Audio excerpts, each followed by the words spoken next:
Nanindigan ng palasyo na wala sa poder ng ehekutibo ang pagkakaalis kay Senadora Laila De Lima bilang pinuno ng Senate Committee on Justice and Human Rights. Git ni Communications Secretary Martin Andanar, mayorya ng Senado ang nagdesisyon dito. Nagpahayag naman ng tiwala ang palasyo sa kakayahan ni Senator Richard Gordon na pamunuan ng naturang komite. Narito ang ulat ni Rocky Ignacio.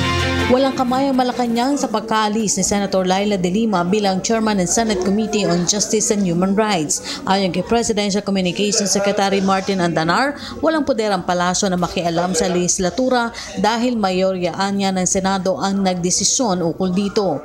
Nirespeto po natin ang independence ng Senado. Ang Senado po ay co-equal branch of government. At kung ano po ang desisyon ng kanilang liderato ay nirespeto po natin. Ganon din po sa kung ano man ang mga activities na nangyayari sa lower house. We respect it. Nagsalita ang palasyo sa harap ng pahayag ni De Lima na ang pagkakatanggal nito bilang chairman ng Committee on Justice and Human Rights ay bahagi ng pahayag umano ni Pangulong Rodrigo Duterte na sisirain niya ito kaugnay na investigasyon sa extrajudicial killings. Kasi entitled naman po si Senadora Laila De Lima sa kanyang opinyon. At alam po natin na ang ating Pangulo at ang ehekutibo ay hindi nakikialam sa kung ano man nangyayari sa Senado. Halimbawa na lamang dun sa nangyaring investigasyon noong nakaraang linggo under the chairmanship of Senator Laila De Lima. At maliwanag po na hindi naman nakialam ang palasyo at ito'y tuloy-tuloy. In fact, yung mga investigasyon po ng Senadora noong mga nakaraang linggo ay pinahintulutan po ng ating Pangulo ang ating Philippine National Police Chief na dumalo sa investigasyon. So wala po. Talagang as far as I am concerned and as far as the palace is concerned, independent po ang Senado, independent po ang lower house. Ipinaubaya naman ng Malacanang kay Justice Secretary Vitaliano Aguirre ang mungkahi ng mga mambabatas na immunity from suit sa mga testigo kaugnay ng pagdinig ng Committee on Justice ng Kongreso.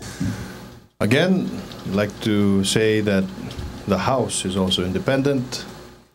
The lower house, they have their prerogative to decide what they want to happen, and the palace and the house are not connected in any way. We are just a co-equal branch of government and we respect their independence. Samantala, tiwala naman ang Malacanang sa kakayahan ni Senator Richard Gordon na pamunuan ng komite na dating pinamunuan ni De Lima. Senator Dick Gordon is a illustrious fellow. He's been in the Senate for 12 years. And he also served as mayor of Olongapo, chairman of SB. This guy is one of the brightest leaders we have. So I am pretty certain that Senator Gordon will do an excellent job. Para sa PTV News, Rocky Ignacio. Ako po si Cathy San Gabriel. Subscribe na sa PTV YouTube channel. I-click lang po ang subscribe button.